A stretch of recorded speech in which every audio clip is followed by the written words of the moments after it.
महाराज दशरथ का जन्म कैसे हुआ था आइएगा, क्योंकि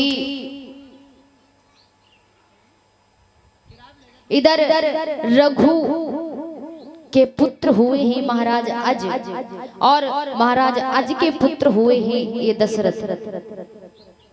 महाराज दशरथ का जन्म ऐसे हुआ क्योंकि अयोध्या नगरी जो थी वो श्रापित थी, और अयोध्या में किसी के भी महाराज बिना प्रसाद के बालक नहीं होते थे, क्योंकि बताया जाता है कि इस अयोध्या को देवता लेकर के आए थे।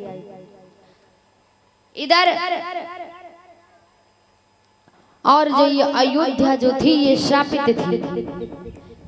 महाराज अज जो है इनके यहाँ पर कोई बेटा नहीं हुआ। जब इनके यहाँ पर किसी बेटे ने जन्म नहीं लिया तो आज बड़े विचार आ रहे हैं मन में, सोचने लगे कि हम अपने यहाँ पर पुत्रेष्ट यज्ञ करवाएंगे जिससे कि हमारे घर में संतान हो जाए।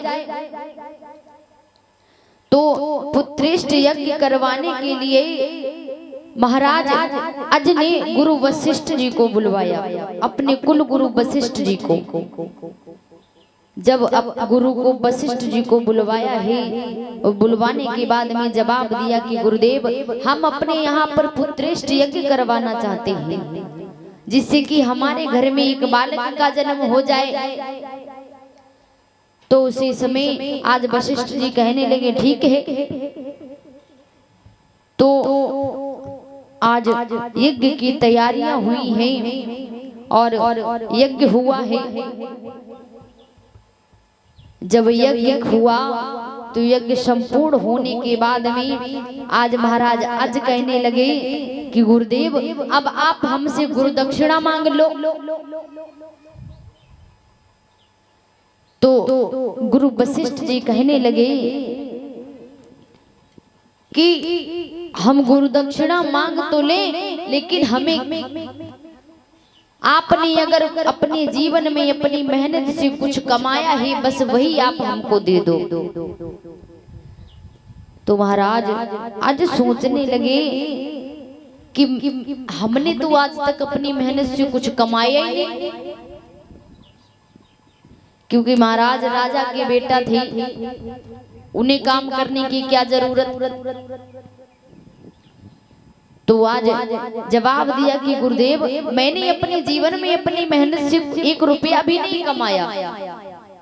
तो जवाब दिया तो हम गुरु दक्षिणा नहीं लेंगे। तो आज महाराज आज कहने लगे ठीक है, अगर आपको हमारी मेहनत की ही कमाई चाहिए, हमारी मेहनत की गुरु दक्षिणा चाहिए, तो आप हमको 1 दिन का समय दें और मैं आपको अपनी मेहनत की कमाई की गुरु दक्षिणा दूंगा। तो उसी समय महाराज अज जो थे वो आज सुबह का समय है, अंधेरा था थोड़ा थोड़ा, 4 बजे का समय है। आज जो महाराज अज थे अपने बाग में गए, अपनी बाग में जाकर के पहुंचे हैं और लकड़ियों को इकट्ठा करने लगे। आज लकड़ियों का गट्ठर बना करके और आवाज लगाई है कि भैया कोई हमारी लकड़ियों को खरीद लो। तो इधर व्यापारी लोग जो थे वो लकड़ियों को खरीदने के लिए आने लगे। इधर एक व्यापारी आया और उसने कहा भैया ये लकड़ियों का गट्ठर कितने का दिया है। तो जवाब दिया है महाराज ने, क्योंकि महाराज उन्हें मोल भाव ही करना नहीं आता था, क्योंकि ना ही कभी काम किया जो मोल भाव करना आए, ना ही कभी कुछ खरीदने गए जो मोल भाव करना आए। तो महाराज आज को मोल भाव करना नहीं आता था। आज जो गुरुदेव ने उनसे बात कही थी कि अपनी मेहनत से अगर तुमने कुछ कमाया है तो वही हमको दे दो, तो वही बात महाराज आज ने उस व्यापारी से बोल दी कि व्यापारी अगर तुमने अपने जीवन में अपनी मेहनत से कुछ कमाया है तो वही हमको दे दो। तो आज व्यापारी सोचने लगा जी तो बड़ा अच्छा मूल्य भाव हो गया, सस्ते में निपटे जा रहे हैं। इधर उस व्यापारी ने जवाब दिया कि महाराज, मैंने अपने जीवन में अपनी मेहनत की कमाई से केवल 1 रुपया कमाया है। अगर आप वो 1 रुपया लेना चाहते हो तो ले लो और ये लकड़ियों का गट्ठर हमको दे दो। तो उसी समय महाराज अज ने उस लकड़ियों के गट्ठर को उस व्यापारी को दिया और उससे वो 1 रुपया लेकर के गुरुदेव के पास में आई। आज गुरु वशिष्ठ जी को जवाब दिया कि गुरुदेव, मैंने अपनी मेहनत से पूरे जीवन में केवल ये 1 रुपया कमाया है। लेकिन मैं एक राजा हूँ, मुझे ये 1 रुपया देने में आपको शर्म लग रही है, इसीलिए आप कुछ और मांग लीजिए। तो आज गुरुदेव कहने लगे कोई बात नहीं, मैं तुम्हारी मेहनत की कमाई का 1 रुपया ही लूंगा, मुझे ये और कुछ नहीं चाहिए। तो आज उस 1 रुपया को गुरु वशिष्ठ जी लेकर के अपने घर को लौट आए।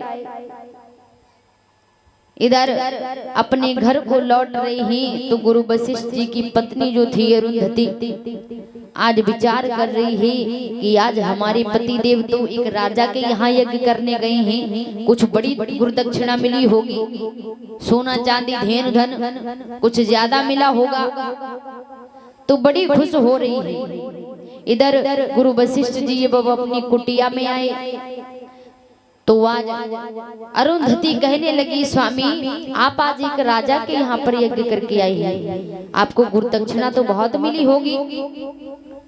तो आज वशिष्ठ जी कहने लगे कि मुझे केवल 1 रुपया मिला है, राजा के यहाँ पर मैंने यज्ञ किया, उसने केवल मुझे 1 रुपया दिया है। तो आज अरुंधति को बहुत क्रोध आया, जवाब दिया कि एक राजा ने यज्ञ किया और उसने केवल आपको 1 रुपया ही दिया है। तो उसी समय आज महाराज गुरु वशिष्ठ जी कहने लगे हैं कि 1 रुपया लेकर के जाकर के रख दो। तो आज वो 1 रुपया अरुंधति के हाथ पर रख दिया और अरुंधति ने क्रोध में आकर के उस 1 रुपया को फेंका तो वो महाराज अज की सीमा में जाकर के गिरा। जब सीमा में जाकर के गिरा है उसी समय महाराज जब वो 1 रुपया गिरा तो उस 1 रुपया की जगह पर एक वृक्ष खड़ा हो गया।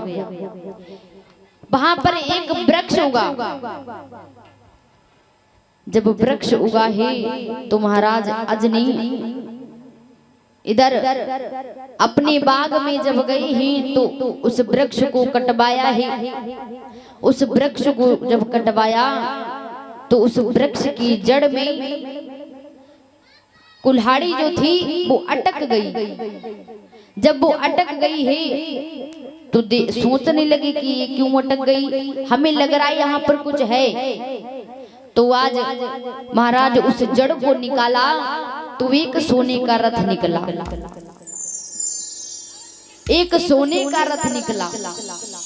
इधर जब और खोदते गए और खोदते गए तो दूसरा रथ निकला।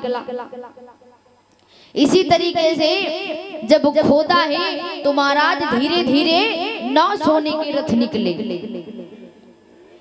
जब 9 सोने के रथ निकले हैं और इधर थोड़ा और खोदा तो जब 10वां सोने का रथ निकला तो उस पर एक छोटा सा बच्चा खेल रहा था। उस रथ पर एक नन्हा सा बच्चा खेल रहा था। तो महाराज अज की कोई संतान नहीं थी। महाराज अज ने उस बालक को अपनी गोद में उठा लिया। सोचने लगी हमारे यहाँ पर कोई संतान नहीं है, आज ये हमारे यहाँ पर पुत्र के रूप में हमें प्राप्त हुआ है। तो इसीलिए महाराज अज ने जो वो बालक निकला था 10वें रथ ने, इसीलिए महाराज उस बालक का नाम दशरथ पड़ा। क्योंकि 10वें रथ पर वो निकला था।